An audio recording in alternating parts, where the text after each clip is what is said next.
Hi, everyone. Hi.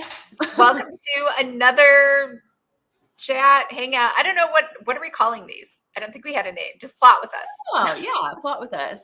Yeah. Cozy plots. So last time you got to listen to Molly, and this time you get to listen to me. And obviously, Molly should pipe in with any ideas that you have to make my thing better.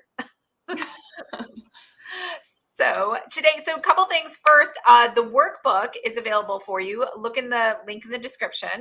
And I am going to go ahead and just share my screen. I'm going to share my screen. I'm going to try to share my screen. Yay.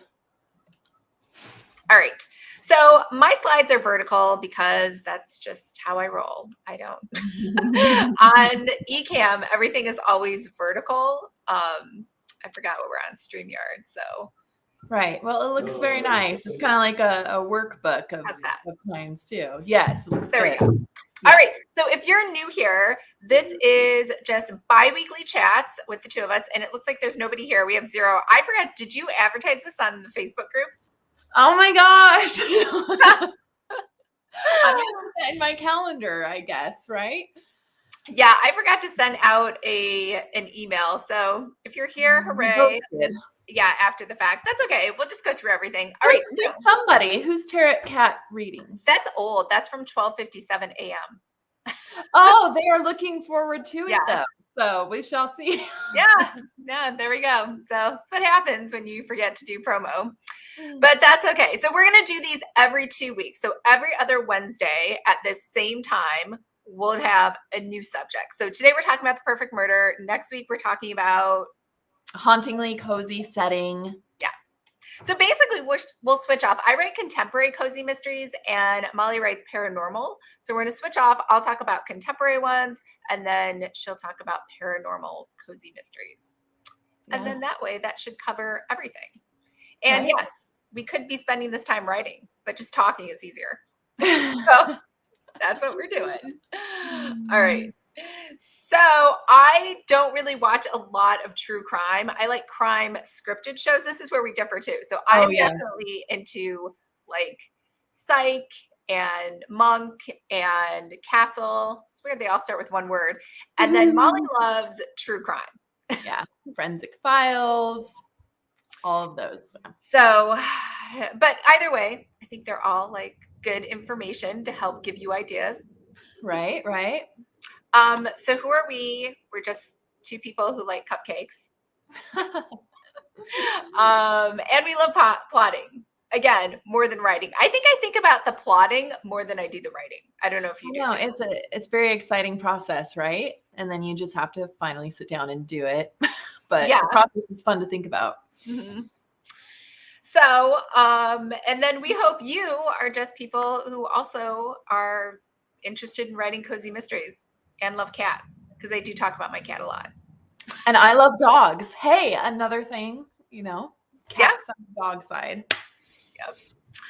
All right. So this is the workbook, plotting the perfect murder. So it's shorter than last week. I know the other session was a super long one. So today it's going to be super quick.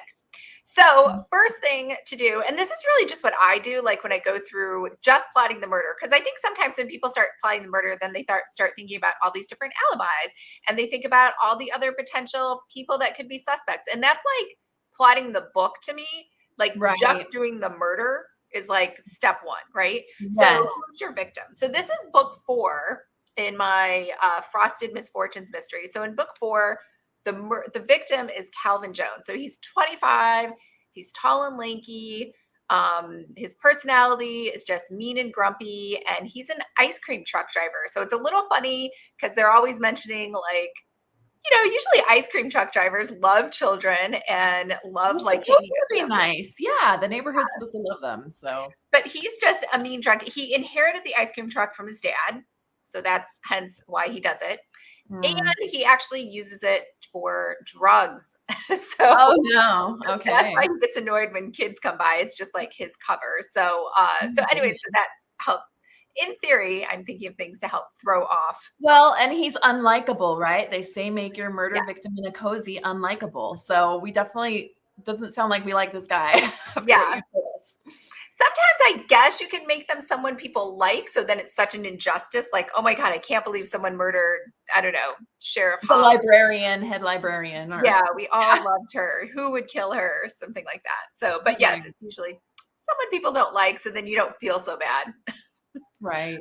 Killer stats. So now you have to think about your killer, like who's the killer. So if you've ever watched the Scooby-Doo mysteries, again, another favorite of mine, you'll know that in Scooby-Doo, it's always like somebody who has a mask on, and all of a sudden they take the mask off at the end and it's revealed it's somebody totally different. Right.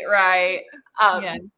But you're going to do the same stats for the murder. So in this one, I don't know if you guys recognize this picture. It's the Menendez brothers. Oh, yes. I did watch a true crime about that one. Oh, did you? I mean, you can say how dated this picture is. If you are not a Gen X person, you may not have heard about the two brothers that killed their parents for the money. So this is kind of like my inspiration for this murder. Melody Jones is the killer, and that's Calvin's sister. So she is short and stumpy, whereas he's tall and lanky. She is baby crazy obsessed. And so now she's turning 35, which is the age for a geriatric pregnancy. So the clock is ticking and she's really upset. So she is a PhD grad student, just still haven't gotten her PhD, just flailing along, just in grad school, like her whole life. And I think she was really just waiting for someone to give her an MRS degree to save her so she could get married and have kids. So she's single with no kids. And she's the killer. Didn't the Menendez brothers, they were also college students still when they did their crime, I think. I think they were college students too, yeah. So the next step is for you just to put together a police report, like just the facts. Like don't get into all these personal things. And like, again, that's plotting the book. Just if someone read the police report, what would it say, right? So this would just be, this guy was shot. He was shot at midnight. But the body isn't discovered until the next morning by the owner of Frosted Misfortunes, which is the cupcake place, which is the setting for my series. And the murder weapon is animal control, like control guns. I really haven't worked this all out, but there are wedding cupcakes there. So he's upset because his ex is getting married. The wedding cupcakes are there at the cupcake shop. He's going there to sabotage the wedding cupcakes. And while he's there, his sister has followed him and kills him because she needs to do IVF. She's a poor grad student, and there's a $1 million life insurance policy out on him that their parents put out, and one for him that their parents put because they just want to make sure they were taken care of, right? I see. So he knows that they're there because he goes to he does like cupcakes, even though he's grumpy. And so he goes there with the ice cream truck so she knows who he is. And the cupcake place, that is where the lead works, right? Yes. Yes, it's her side. So obviously, because she's the amateur sleuth, she has to find the body to do the cupcakes.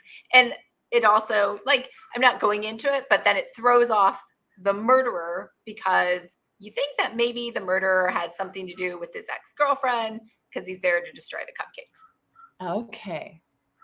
So what does the killer have to do? So number 4, I was thinking like the killer to-do list, right? Like, interesting. I think they have a to-do list. Like when I want to do something, if I want to paint my house, I need to get some paintbrushes, right? I need to get supplies. I need to do some prep work, maybe, and I need to do some maybe I need to get some overalls. So paint doesn't. I have some clothes to get. Right? There's like some planning that goes. It's premeditated murder in this situation. So yeah, exactly. They have to. A lot of these true crime shows I've seen, they will have receipts from Home Depot and they'll have footage from Walmart or whatever, and it will show them buying duct tape, bleach, bins. So this is making me think of this. They're going on to do their to-do list, right? Yeah, exactly. They had a shopping list. Yeah, maybe we should add a shopping list to this too. Right. Interesting. Now, it could be spontaneous, so maybe they don't have a to-do list, but I think as soon as they've killed somebody, the killer then starts thinking about a to-do list. Okay, so how do I get rid of this evidence? How do I get it alibi? Yeah. Yes. So they could be ambitious, they could be lazy. So my killer This was kind of spontaneous, right? So she is a PhD student in psychology. So she does some research. So she has the animal research stun gun, right? So she's going to take that with her so she can stun her brother so then she can kill him, right? So he doesn't like fight back. Okay. So her alibi is she's working at the lab. There's like a check-in, check-out to get in and out of the lab with her ID. So she's going to check into the lab, but she's going to leave the door propped open so that she can come back later without another check-in. Right. So then it looks like she was there forever and then she left.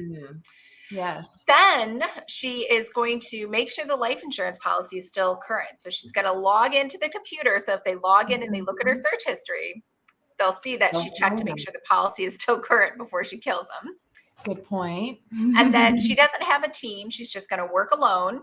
And she's going to wear her lab equipment from the research place because they have a disposal for hazardous waste. So nobody ever goes into hazardous waste. No one wants to touch it, right? There's a bunch of needles in there, possibly contagious stuff.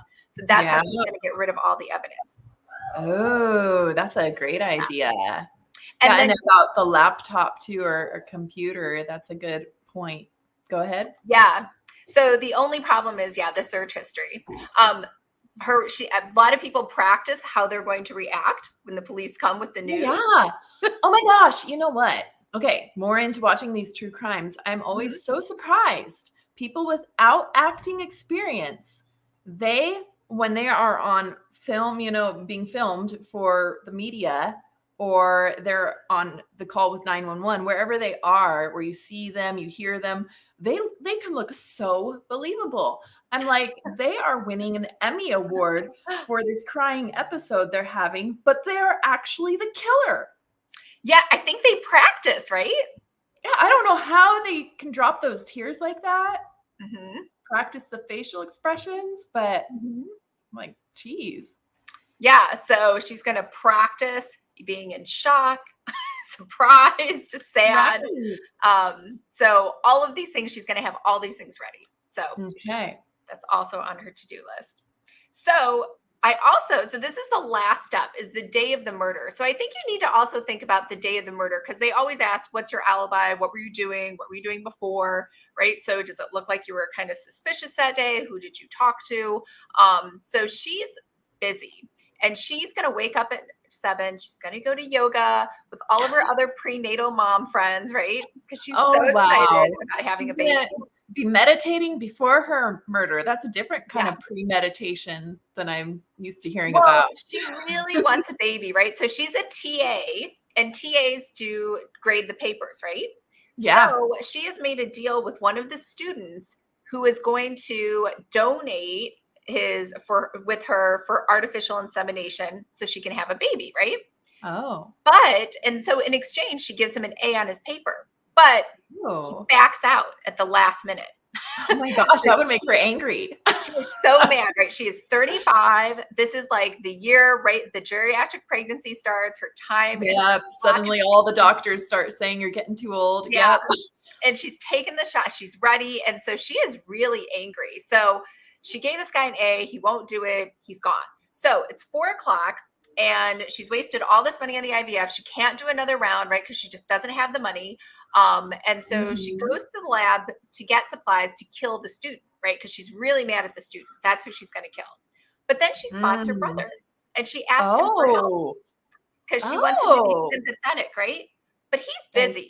He's like, he has a drug deal going down tonight. He has to kill these cupcakes, right? And it might contaminate the ice cream. Yeah. He has to avoid children coming at him. He's trying to be on the down low.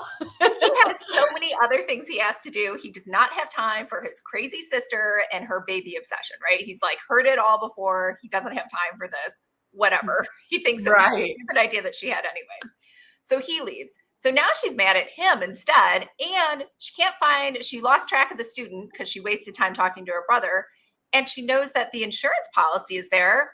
So now she's going to follow her brother. So she follows him all around. She sees him doing all this shady stuff. And she's like, no one's going to think that I killed him, because clearly it could be the drug dealer.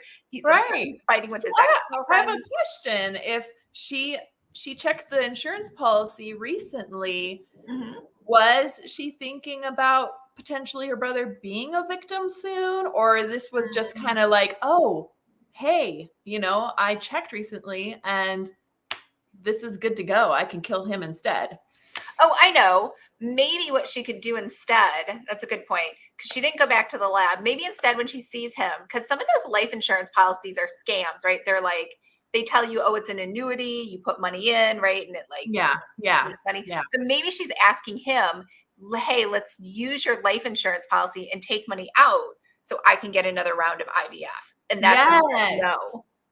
Yeah, that's a good point. That's a good one. So now she's mad at him. So she knows the insurance policy. She's like, oh, I just checked the life insurance policy. We can get the money out. And he's like, I don't have time for this. Leave me alone. Right. Okay. That totally makes sense. Because now she's feeling like her IVF journey is getting cut off by her brother too. Yes. Yeah. Mm-hmm. She wants the baby. She is like baby crazy. So she kills her brother.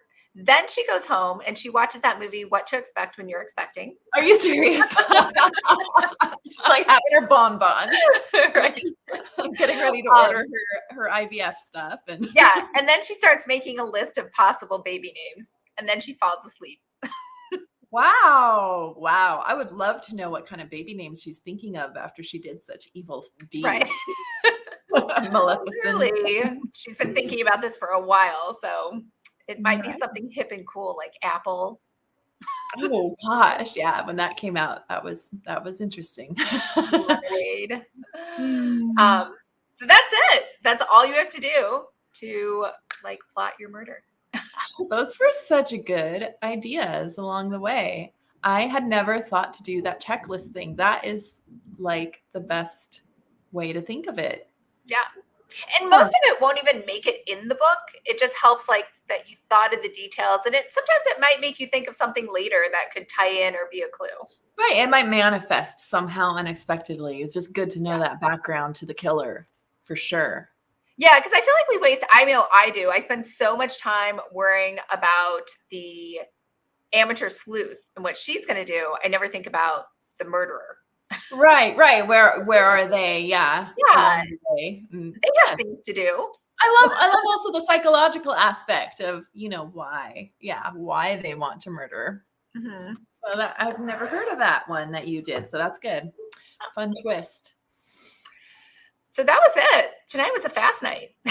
It sure was. But hey, the replay will be, nice and bite-sized, and they'll get a lot of fun out of it. I like it. And then next time we will actually market and advertise it like we're supposed to. Yeah, so people know what it is.